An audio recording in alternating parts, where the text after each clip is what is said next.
সারা দেশে একাদশ শ্রেণীর ভর্তি বিজ্ঞপ্তি 2024-25 প্রকাশিত আবেদন 26 মে থেকে 11 জুন পর্যন্ত হয়েছিল। একাদশ শ্রেণীর ভর্তি বিজ্ঞপ্তি 2024-25 অনুসারে এবারের অনলাইন আবেদন প্রক্রিয়াটি 3 ধাপে বিভক্ত করেছে মাধ্যমিক ও উচ্চশিক্ষা অধিদপ্তর। শিক্ষার্থীরা অনলাইনের মাধ্যমে ভর্তি হওয়ার সুযোগ রয়েছে। তারই প্রেক্ষিতে সারা দেশে একযোগে আজ 15 জুন থেকে ভর্তি কার্যক্রম শুরু হয়েছে।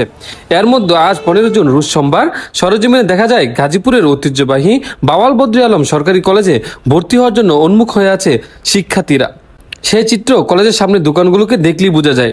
এখনকার বেশিরভাগ কাজ অনলাইনে হয়, কম্পিউটার দোকানগুলোতে উপচে পড়া ভিড় থাকে সবসময়। দর্শক, আবারও দেখা হবে নতুন কোনো তথ্যচিত্রে বা গুরুত্বপূর্ণ নিউজে।